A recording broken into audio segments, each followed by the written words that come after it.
अरे भाई ये अपना मैं इस फैन को डायरेक्ट 170 वाट की प्लेट पर डायरेक्ट इसको चलाना चाहता हूँ, सोलर की प्लेट पर।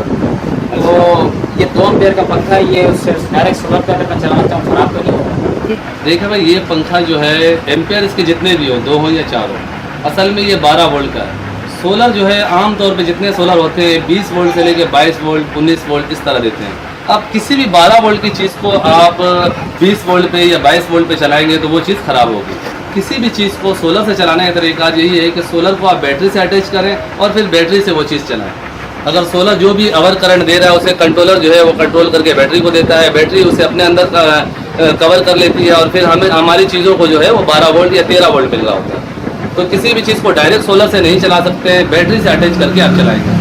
हाँ, बहुत सारी चीज़ें जो हैं वो हेवी लोड की होती है, जिस तरह ये पानी की मोटरें, डीसी मोटरें हैं, उनका लोड जो है बहुत ज़्यादा होता है। उन्हें अगर 20 वोल्ट भी मिल जाए तो उन्हें फ़र्क नहीं पड़ता, तो उन्हें सोलर से कनेक्ट करके डायरेक्ट चलाया जा सकता है क्योंकि उनका लोड बहुत ज़्यादा होता है।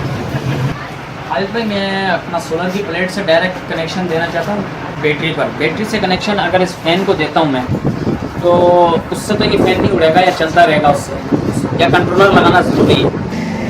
देखिए, हमारे पास जो प्लेट होता है वो प्लेट जैसा कि मैं आपको बता चुका हूँ 20-22 वोल्ट दे रहा होता है। एम्पियर उसके 7-8 कभी कभी 10 भी हो जाते हैं। आजकल गर्मियों का मौसम है, आपके पास मिसाल के तौर पे बैटरी 50 एम्पियर की है, छोटी बैटरी है, और उसे 10 एम्पियर अगर प्लेट दे रहा है तो तकरीबन वो 4 घंटे से 5 घंटे में फुल हो जाती है। उसके बाद जो है उसे जो करंट मिल रहा है वो अवर चार्ज हो रही है। इस सूरत में अक्सर देखने को आता है कि बैटरी फट भी जाती है, ब्लास्ट हो जाता है, या फिर बैटरी अवर चार्ज होने की वजह से फूल जाती है, उसके प्लेटें गल जाती हैं। तो परफेक्ट तरीका यही है कि कंट्रोलर लाजमी लगाया जाए।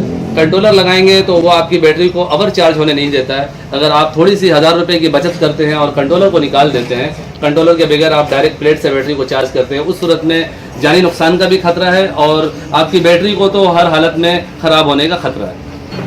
खालिद भाई, मेरा आपसे एक और सवाल ये है कि मेरे पास प्लेट है सोलर की 300 वाट की, और वो 40 वोल्ट दे रही है, एम्पेयर नहीं दे रही, तो इसका कोई हल है आपके पास? तो एम्पेयर क्यों नहीं दे रही? एम्पेयर क्यों नहीं दे रही? क्योंकि वो टूटी हुई है, उसकी जो सोलर की जो प्लेट है ऊपर जो शीशा लगा था वो उसका टूटा हुआ, डैमेज हो चुका है, तो उस वजह से वो वोल्ट तो दे रही है, एम्पेयर नहीं दे रही। देखिए, हमारे पास डीसी जो भी सामान है, एक मिसाल के तौर पर एक पंखे की बात करते हैं, एक पंखा 3 से 4 एम्पेयर लेता है। अब उसे चलाने के लिए हमें वोल्ट 12 चाहिए होते हैं। जैसा कि आपको मैंने पहले बताया कि वोल्ट ज़्यादा नहीं मिलने चाहिए। आपका प्लेट 40 वोल्ट दे रहा है, ये प्लेट जो है 24 वोल्ट की बैटरी के लिए है। आप इससे 12 वोल्ट की चीज़ें इसे इस्तेमाल नहीं कर सकते। जिस तरह की 24 वोल्ट का बैटरी है तो उसे आप 40 वोल्ट से चार्ज करेंगे तो उसे नुकसान नहीं देगा। लेकिन अगर आप 40 वोल्ट जो है 12 वोल्ट की बैटरी को चार्ज करेंगे, उससे आपकी बैटरी ख़राब हो जाएगी। पहली बात तो ये, और दूसरी ये कि 4 एम्पियर का पंखा है, आपको उसके चलाने के लिए ज़्यादा 12 वोल्ट 13 वोल्ट 14 वोल्ट या 15 वोल्ट चाहिए। 40 वोल्ट जो है ये आपकी किसी काम के नहीं है, आपको एम्पियर चाहिए।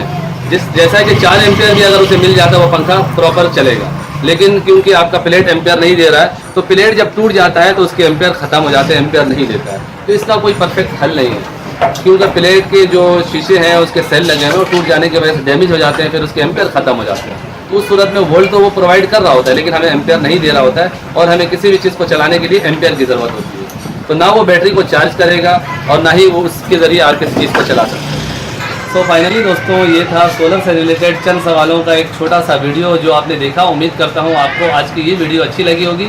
वीडियो अच्छी लगी हो तो इसे लाइक ज़रूर कीजिए और अपने दोस्तों को भी शेयर करें। और अगर आप हमारे इस चैनल में नए हैं तो हमारे इस चैनल को सब्सक्राइब कर लें और साथ में बेल आइकन भी लाजमी प्रेस कर दें कि मेरी नई वीडियो का नोटिफिकेशन आपको मिलता रहे। दोस्तों, अपना बहुत सा ख्याल रखिएगा, अपनी दुआओं में याद रखिएगा। मिलते हैं अगली वीडियो में। अल्लाह हाफ़िज़।